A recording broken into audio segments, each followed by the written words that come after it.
Hey guys, in today's video, Mini Pete and the lonely Stick of Dynamite are going to get in the minecart and they're going to journey into the mine. And they journey down this roller coaster section into the mine.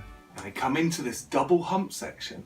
And that's what Roger's going to be building today. So over to Roger and he's going to show us how to build his double hump. Thanks, Lee. So today we're going to be doing this double hump. I'll come up with a couple of quick sketches just to plan out what's going to happen. We decided, I gave two options. One was a chasm and one was kind of like an unbreakable rock. We've gone with the unbreakable rock thing. I had the good fortune to go to AMS yesterday to see how Andy and his gang are getting on. It's very inspiring. Made me want to come straight to the studio and start cracking on. Picked up a few tips. And the way they've done some of their rocks, we're going to incorporate that with this impenetrable rock, which means the track will have to go over it. They couldn't cut through it. So that's what we're going to do today. Means bending some of the track that we've already got and building the rock formations. So we start off with a nice flat section of track that's already been pre-painted, as you've seen in one of the other videos if you've subscribed. And what we want is to create this kind of bump section so that when two parts go together, it's like adds to the roller coaster feel. I've already prepared 3 of them and I'll show you how to do it on the flat track. Okay, so we've got one that we've already done, and this is a blank flat one, and we need to emulate this shape on this one, which is why we've got that one with us. So all we're going to do is we're going to heat up the plastic using a lighter. You can use other methods of heating it up. Be very careful, obviously an open flame and plastic does catch fire, as you'll see. And we'll just heat up the plastic on the 2 sections in between the timber parts. As you can see, it's starting to catch light, which is fine because we do need it to be quite warm.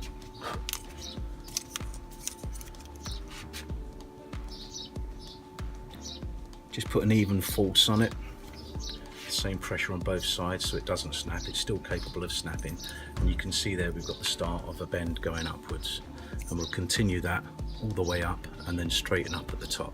As you can see, we've got that first one pretty spot on. We still need to follow this curve up and across, so we still need to make a few changes to the flat section.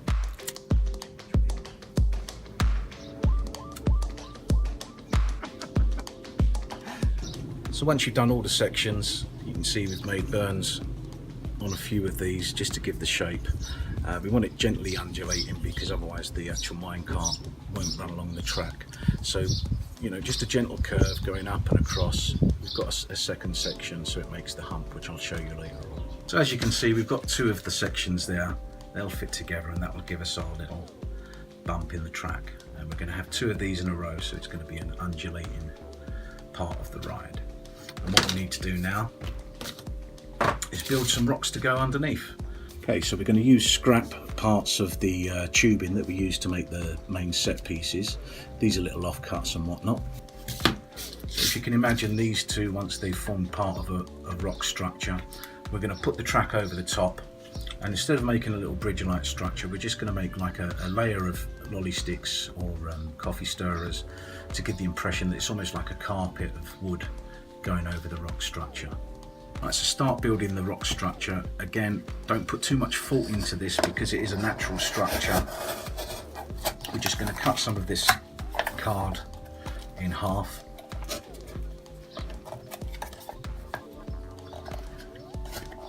We want it to look natural, although it's going to be different from the stylized set pieces that we're doing. This is going to be a more solid piece of rock. Whereas the rest is meant to give the impression of sandstone.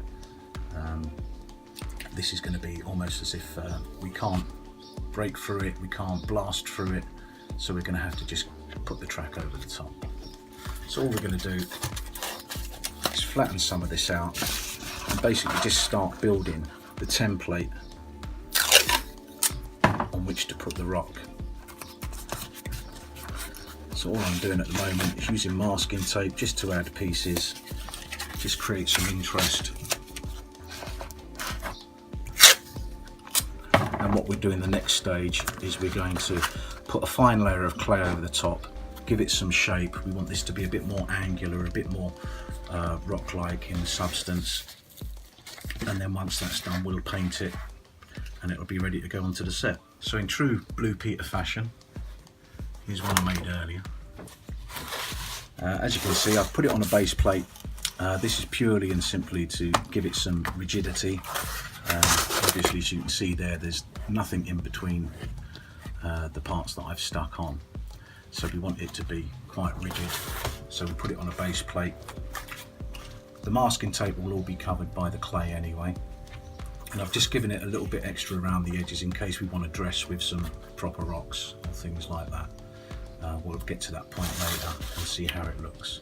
But as you can see, that's how the dip will go over the rocks. I'd say we'll probably build some extra rock pieces down here and then the wooden platform underneath the track. So looking at what we just done with the track over the top, possibly needs to be a little bit wider, so I'm just cutting an extra piece off just to give the width there, and then we can carry on with the clay part. So it's just literally bunging an extra bit in. Maybe that way.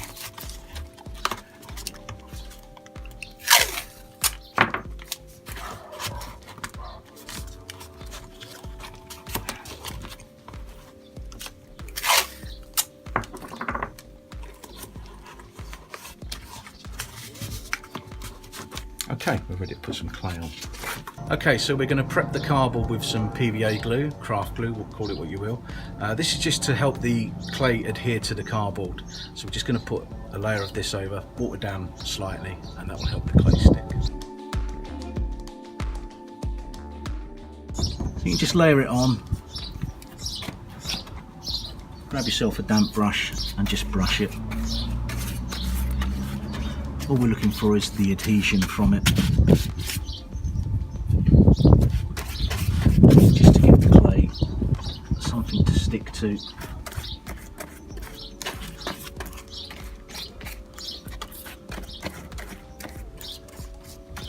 That's it, and we can start putting the clay on. Okay, the clay we're going to be using is just normal modelling clay. We got this from 4D Models, where we get most of our modelling stuff from, and we're just going to take it out and whack it on. So all we're going to do first is just get the clay in place, and we'll sculpt it to shape afterwards. So we're just going to put a nice thin layer on. And once you've got the initial layer on, because it's easier to mould clay to clay, if you need extra bits on top, you always can put it on afterwards. So it's just to get a layer on and get the main shape down.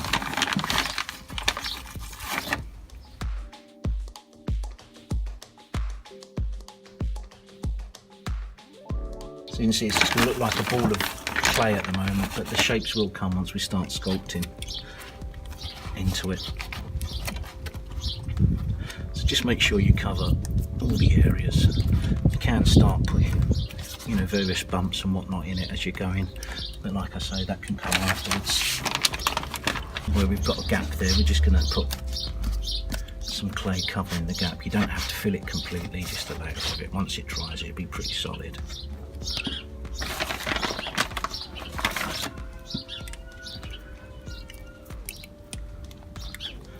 It's nice malleable stuff to work with, should sculpt easy.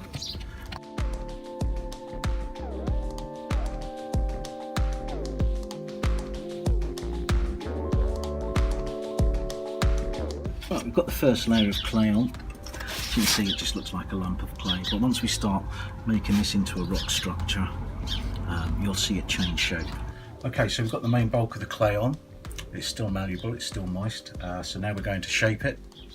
We're going to give it a more rock-like appearance, and for this bit we're going to go for a more angular rock rather than stylized sandstone that we've got on the sides of the sets. So this is going to be a slightly different colour as well once we paint it, but we want to give the impression of this is really hard rock, more like a granite type thing. So we're going to use a few tools. They're just things you can find, lollipop sticks, a sponge with a scour inside. That's going to be useful for putting patina on the rock once we finish shaping it. Okay, so we've got some water. Just going to use this to smooth down the clay, get rid of the bumps and whatnot before we start shaping it. So it's just a case of dipping your finger in some water and just smoothing out all those little bumps. And then we can start to shape and put some pattern on it. Okay, because we're looking for a more angular surface to the rock, I've just got a lolly stick, coffee stirrer, just to put some sharp edges on it. Just dip it in the water and you can start moulding the rock with some more angles in it. Whenever you make an angle, always remember to do the opposite side as well, otherwise it'll look unnatural. And then when you're happy with the shape, just smooth off a little bit. You've started to get that angular shape in there. You can smooth off the end as well. And as a last step, what we can do is use one of these brushes just to gently press into it, and you start getting a rock-like finish on the clay. Okay, so we've completed the 2 rock sections. There's one. Here's the other one. Tried to get different shapes for both. And now all we need to do is we need to put the track together and do that like roll of carpet of wooden slats underneath the track. And then that will be completed prior to painting, which we'll do in another video. Right, so the first thing we're going to do is take our 2 curved pieces of track and we're going to stick them together. These aren't going to be reused. Other straight sections we're going to reuse in the film. But we decided that these ones are surplus to requirements, so we can glue these together and in place. So all we're going to do is do that with a bit of super glue. And as it's setting, just make sure that you get both flat sections down. Just hold it in place a few seconds. Okay, I'm just holding it together because we want the shape to remain the same. Sometimes even with super glue you get a little bit of sag with pieces like this. So just hold it together for about 20-30 seconds and it should be set. So there you go, that's the basic shape that's going to go over the rock formation. And now all we need to do is make some wooden slats that are going to go underneath. So to do that, we've got a load of coffee stirrers. We're just going to snap off the ends. I think it takes about 40 or 50 of these to complete the track.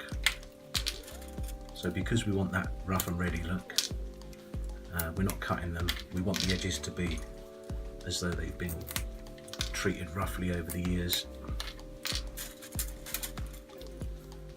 So you just keep breaking these until you've got enough, and then we can start putting them together. You can do some smaller ones, just to break up the slats a bit. And we're going to add some gaps in there as well, just for a little bit of visual contrast. So all we're going to do is we're going to start gluing some of these slats together. Again, just using super glue. Best thing to do, because sometimes super glue and wood doesn't stick together all the time, is just do them 2 at a time.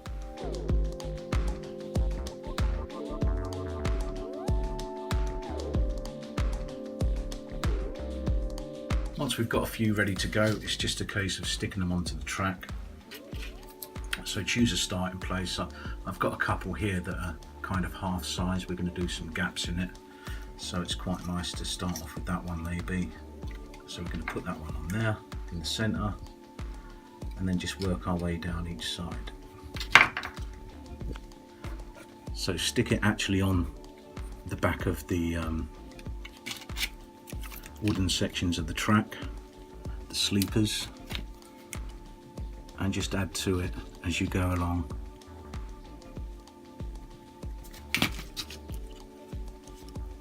Fitting it up towards the last pieces that you put in.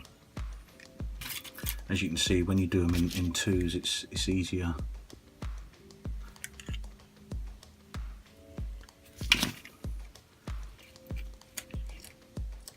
because you've got some of the section of the plastic to stick it to. Okay, so you can see how this is starting to go on the track. We need to follow the entire curve down to where it flattens. This is the completed one I done earlier. So you can see it goes right from the bottom of the curve over the hump and then down. A few gaps in there, a few half slats. It all adds interest to the piece. What we'll do at a later point in another video, when we paint the rocks, we'll probably put a wash onto the wood to make it look bleached, dirty, whatever you want to call it, and we need to touch up the tracks where we've burnt it to bend the track. So with that in place, we can now see what it looks like. So here's our rock section that we done earlier. Still not dry yet, but we can use it for the purposes of showing you the completed thing. That will sit over the top like that. Obviously once it's all painted it's going to look completely different, but that's basically the whole thing in situ, how it will look. Obviously we'll have set pieces around and we'll address the ground either side as well. And in another video I'll show you how we paint the rock and do some weathering on the wooden parts.